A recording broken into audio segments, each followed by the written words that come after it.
ओम शांति। आज 17 मार्च 2025 के बाबा के अनमोल मधुर महावाक्य सुनेंगे। आज की बाबा की मुरली है पढ़ाई। बाबा कहे तुम बच्चों की पढ़ाई में ही सच्ची कमाई समाई हुई है।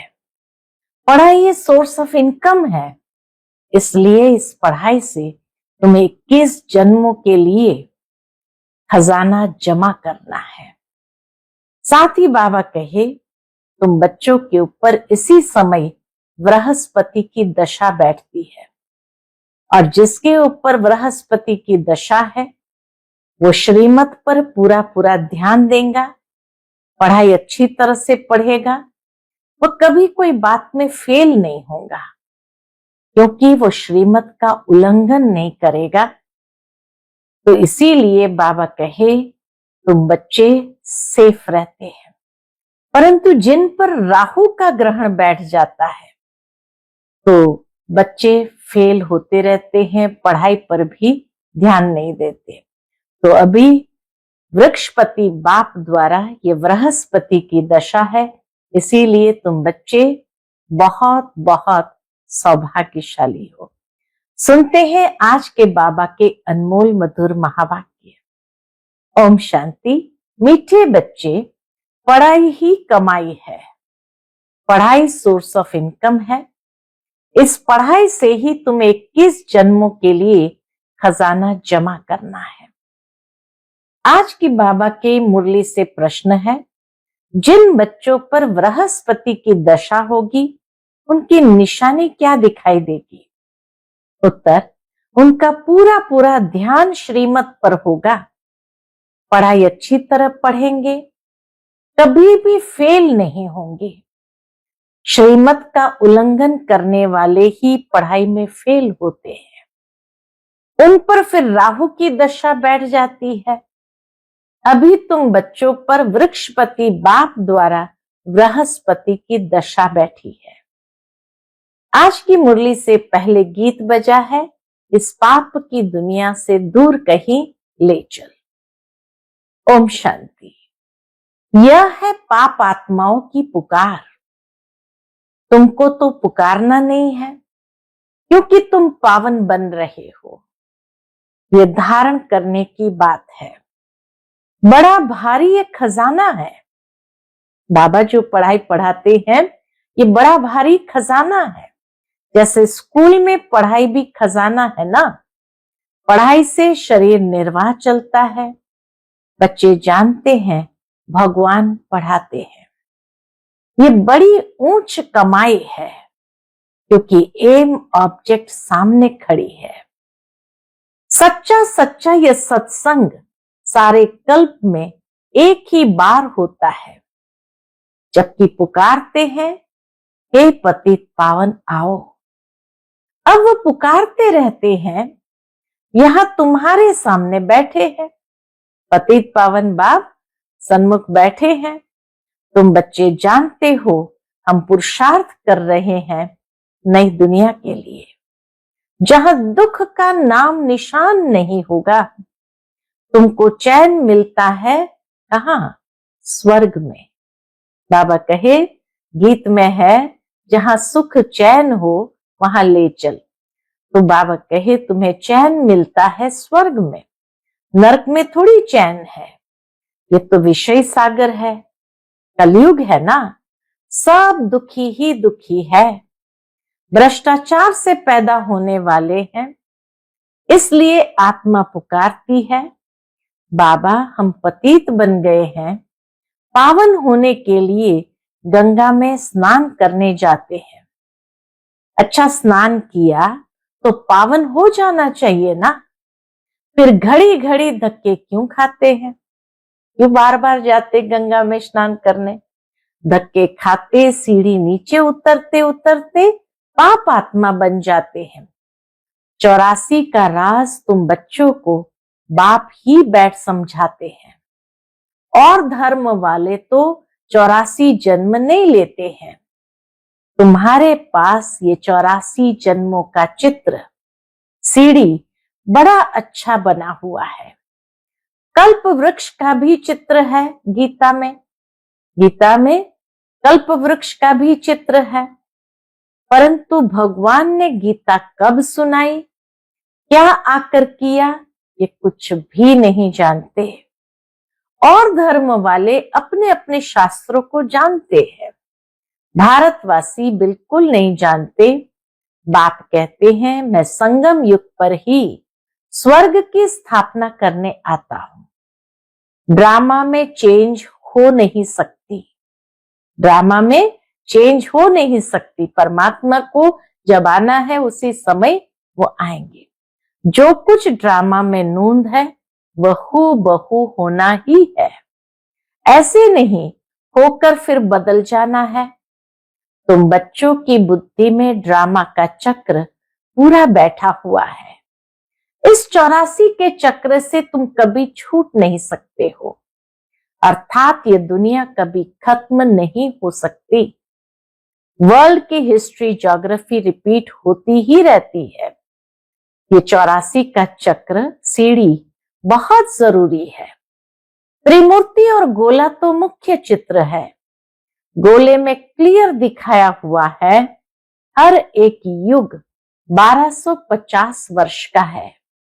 यह है जैसे अंधों के आगे आईना, 84 जन्म पत्रिका आईना। बाप तुम बच्चों की दशा वर्णन करते हैं, बाप तुम्हें बेहद की दशा बतलाते हैं। अभी तुम बच्चों पर बृहस्पति की अविनाशी दशा बैठी है। फिर है पढ़ाई पर मदार, कोई पर बृहस्पति की, कोई पर शुक्र की, कोई पर राहु की दशा बैठी है। नापास हुआ तो राहु की दशा कहेंगे।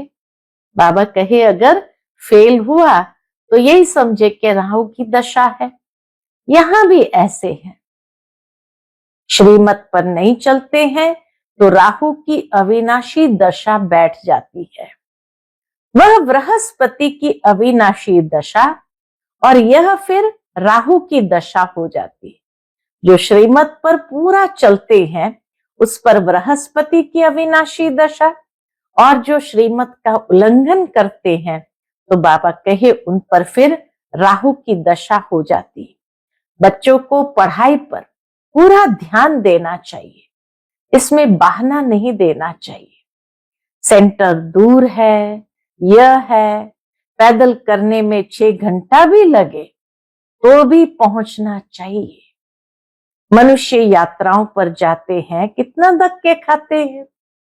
आगे बहुत पैदल जाते थे, बैलगाड़ी में भी जाते थे। ये तो एक शहर की बात है। यह बाप की कितनी बड़ी यूनिवर्सिटी है जिससे तुम ये लक्ष्मी नारायण बनते हो।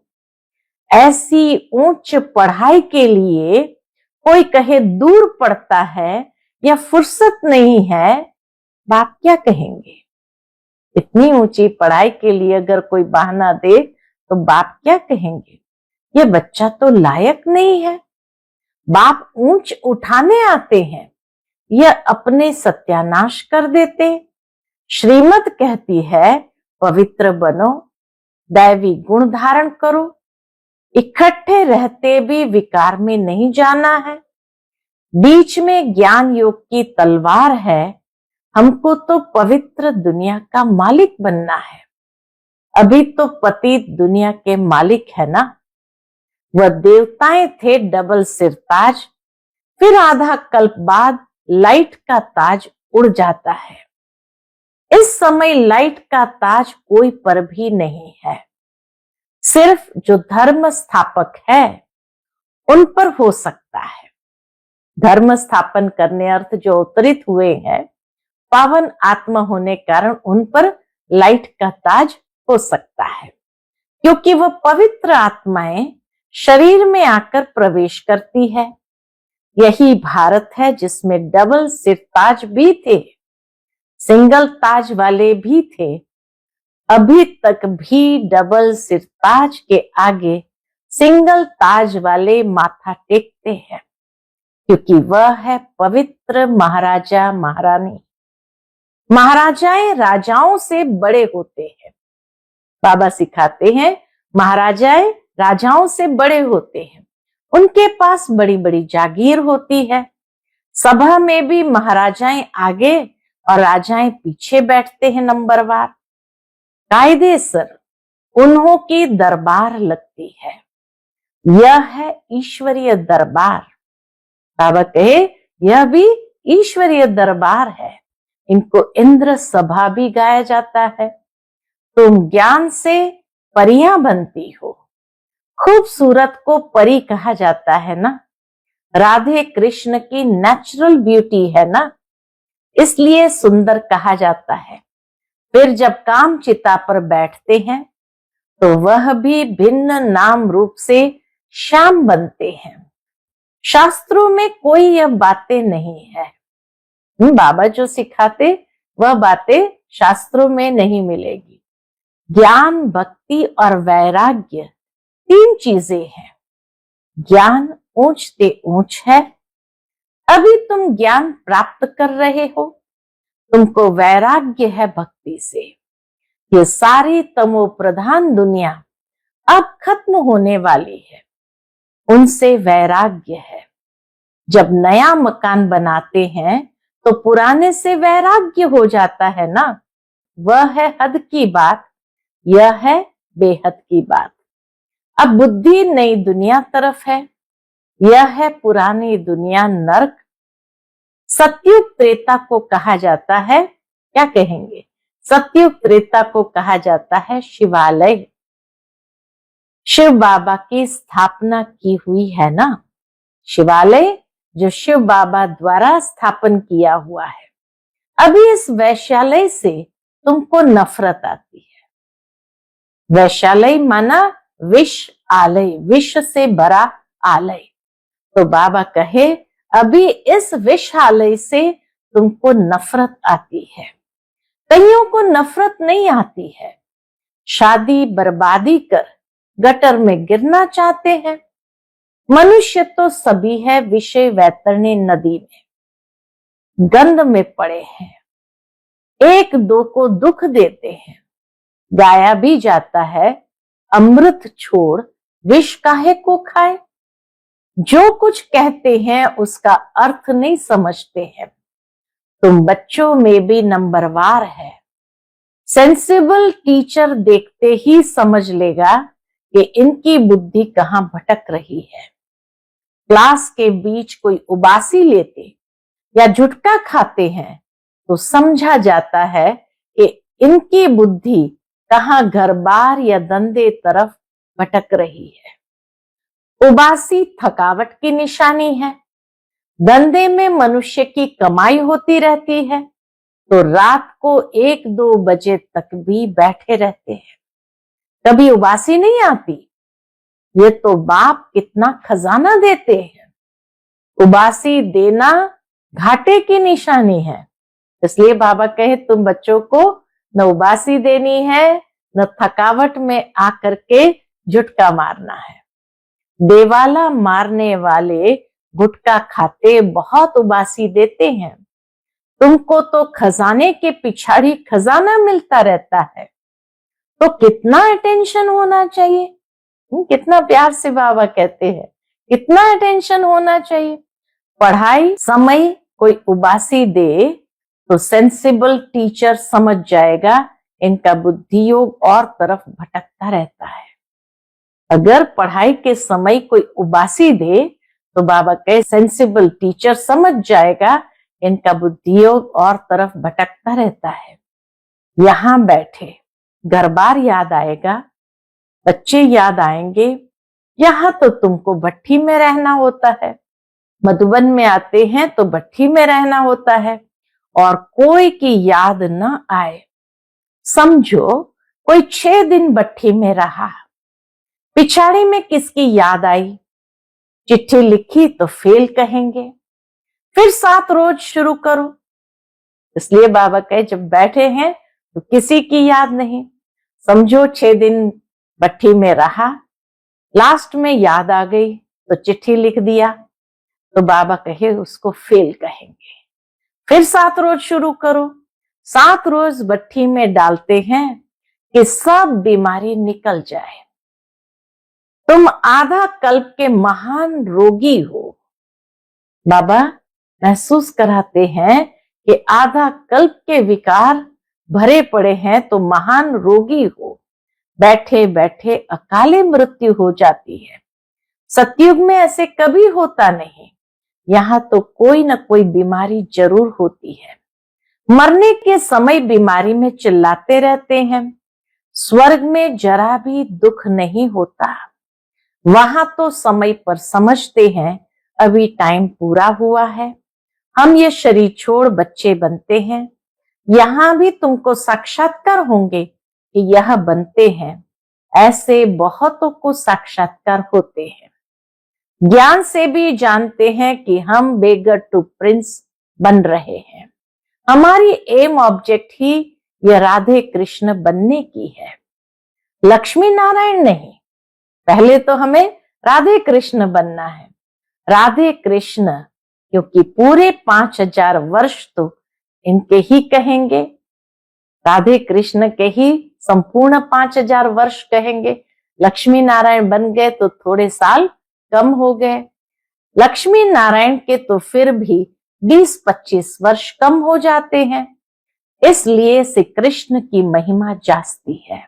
यह भी किसको पता नहीं कि राधे कृष्ण ही फिर 100 लक्ष्मी नारायण बनते हैं। अभी तुम बच्चे समझते जाते हो, ये पढ़ाई है।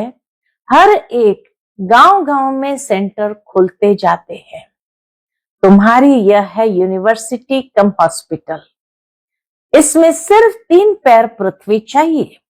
वंडर है ना, जिनकी तकदीर में है तो वे अपने कमरे में भी सत्संग खोल देते हैं। यहाँ तो बहुत पैसे वाले हैं, इन्हों के पैसे तो सब मिट्टी में मिल जाने हैं। तुम बाप से वर्षा ले रहे हो भविष्य 21 जन्मों के लिए। बाप खुद कहते हैं इस पुरानी दुनिया को देखते हुए बुद्धि का योग वहां लगाओ, नई दुनिया के साथ लगाओ। कर्म करते हुए ये प्रैक्टिस करो। क्या प्रैक्टिस करनी है कि देखते हुए भी बुद्धि का योग वहां लगाए। हर बात देखनी होती है ना। तुम्हारी अब प्रैक्टिस हो रही है। बाप समझाते हैं हमेशा शुद्ध कर्म करो, अशुद्ध कोई काम न करो। कोई भी बीमारी है तो सर्जन बैठा है, बाबा से राय सलाह कर सकते हैं, उससे राय करो। हर एक की बीमारी अपनी है। सर्जन से तो अच्छी राय मिलेगी। पूछ सकते हो इस हालत में क्या करें। अटेंशन रखना है कि कोई विकर्म न हो जाए। यह भी गायन है, जैसा अन्न वैसा मन। मांस खरीद करने वाले पर, बेचने वाले पर, खिलाने वाले पर भी पाप लगता है। बाबा कर्म की गुह्य गति भी समझाते हैं कि यह नहीं कि कोई खाली बनाने वाले पर लगता है, लेकिन मांस खरीद करने वाले पर, बेचने वाले पर, खिलाने वाले पर भी पाप लगता है। पतित पावन बाप से कोई बात छिपानी नहीं चाहिए। सर्जन से छिपाया तो बीमारी छूटेगी नहीं। यह है बेहद का अविनाशी सर्जन। इन बातों को दुनिया नहीं जानती है। तुमको भी अभी नॉलेज मिल रही है, फिर भी योग में बहुत कमी है। बाबा सर्टिफिकेट दे रहे हैं, योग में बहुत कमी है। याद बिल्कुल करते नहीं है। यह तो बाबा जानते हैं, फट से कोई याद ठहर नहीं जाएगी। नंबरवार तो है ना। जब याद की यात्रा पूरी होगी तब कहेंगे कर्मातीत अवस्था पूरी हुई। फिर लड़ाई भी पूरी लगेगी। तब तक कुछ न कुछ होता फिर बंद होता रहेगा। तब तक कुछ न कुछ होता रहेगा, फिर बंद होता भी रहेगा। लड़ाई तो कभी भी छिड़ सकती है, परंतु विवेक कहता है जब तक राजा स्थापन नहीं हुई है तब तक बड़ी लड़ाई नहीं लगेगी। थोड़ी थोड़ी लगकर बंद हो जाएगी। यह तो कोई नहीं जानते कि राजाई स्थापन हो रही है। सतो प्रधान सतो रजो तमो बुद्धि तो है ना, तुम्हारे में भी सतो प्रधान बुद्धि वाले अच्छी रीति याद करते रहेंगे। ब्राह्मण तो अभी लाखों की अंदाज में होंगे, परंतु उसमें भी सगे और लगे तो है ना। सगे अच्छी सर्विस करेंगे, माँ बाप की मत पर चलेंगे, और लगे क्या करेंगे, रावण की मत पर चलेंगे। कुछ रावण की मत पर, कुछ राम की मत पर लंगड़ाते चलेंगे। बच्चों ने गीत सुना, कहते बाबा ऐसी जगह ले चलो जहां चैन हो। स्वर्ग में चैन ही चैन है, दुख का नाम नहीं। स्वर्ग कहा जाता है सतयुग को, अभी तो है कलयुग, यहां फिर स्वर्ग कहां से आया। तुम्हारी बुद्धि अब स्वच्छ बनती जाती है। स्वच्छ बुद्धि वालों को म्लेच्छ बुद्धि नमन करते हैं। स्वच्छ बुद्धि वाले को म्लेच्छ बुद्धि वाले नमन करते हैं। पवित्र रहने वालों का मान है। सन्यासी पवित्र है तो गृहस्थी उन्हों को माथा टेकते हैं। सन्यासी तो विकार से जन्म ले फिर सन्यासी बनते हैं। देवताओं को तो कहा ही जाता है संपूर्ण निर्विकारी। सन्यासियों को कभी संपूर्ण निर्विकारी नहीं कहेंगे। तो तुम बच्चों को अंदर बहुत खुशी का पारा चढ़ना चाहिए। इसलिए कहा जाता है अतीन्द्रिय सुख पूछना हो तो गोप गोपियों से पूछो, जो बाप से वर्षा ले रहे हैं, पढ़ रहे हैं। यहां सन्मुख सुनने से नशा चढ़ता है, फिर कोई का कायम रहता है और कोई का तो नशा क्या होता है, झट उड़ जाता है। संग दोष के कारण नशा स्थायी नहीं रहता। तुम्हारे सेंटर्स पर ऐसे बहुत आते हैं। थोड़ा नशा चढ़ा, फिर पार्टी आदि में कहां गए, शराब बीड़ी पिया, खलास। संग दोष बहुत खराब है। अब सावधान करते हैं, बच्चे अपने संग की बहुत संभाल करो। हंस और बगुले इकट्ठे रह न सके। पति हंस बनता तो पत्नी बगुला बन जाती। कहां फिर स्त्री हंसनी बन जाती, पति बगुला हो जाता है। कहे पवित्र बनो तो मार खाए। हाँ, बाबा कहे इसीलिए कहां देखो तो पति हंस बनता, पत्नी बगुला बन जाती। कहां फिर स्त्री हंसनी बन जाती तो पति बगुला हो पड़ता। कहे पवित्र बनो तो मार खाए। कोई कोई घर में भी सब हंस होते हैं, कोई कोई घर में सब हंस होते हैं, फिर चलते चलते हंस से बदल बगुला बन पड़ते हैं। बाप तो कहते हैं अपने को सब सुखदाई बनाओ, बच्चों को भी सुखदाई बनाओ, खुद भी सुखदाई बनो, बच्चों को भी सुखदाई बनाओ। यह तो दुखधाम है ना, अभी तो बहुत आफतें आनी है, फिर देखना कैसे त्राही त्राही करते हैं। अरे बाप आया, हमने बाप से वर्षा नहीं पाया, फिर तो टू लेट हो जाएंगी। बाप स्वर्ग की बादशाही देने आते हैं, वह गंवा बैठते हैं। इसलिए बाबा समझाते हैं कि बाबा के पास हमेशा मजबूत को ले आओ, जो खुद समझकर दूसरों को भी समझा सके। बाकी बाबा कोई सिर्फ देखने की चीज तो है नहीं। यही होते ना, बाबा का दर्शन करके आए तो बाबा कहे बाबा कोई सिर्फ देखने की चीज तो है नहीं। शिव बाबा कहाँ दिखाई पड़ता है? अपनी आत्मा को देखा है क्या? पूछते बाबा, अपनी आत्मा को देखा है क्या? सिर्फ जानते हो, वैसे परमात्मा को भी जानना है। दिव्य दृष्टि बिगर उनको कोई देखा नहीं जा सकता। दिव्य दृष्टि में अब तुम सतयुग देखते हो, फिर वहां प्रैक्टिकल में चलना है। कलयुग विनाश तब होगा जब आप बच्चे कर्मातीत अवस्था को पहुंचेंगे। अच्छा, मीठे मीठे सिकिलते बच्चों प्रति माता पिता बाप दादा का याद प्यार और गुड मॉर्निंग। रूहानी बाप की रूहानी बच्चों को नमस्ते। हम सब रूहानी बच्चों की रूहानी माता पिता बाप दादा को याद प्यार, गुड मॉर्निंग और नमस्ते नमस्ते। शुक्रिया बाबा, शुक्रिया।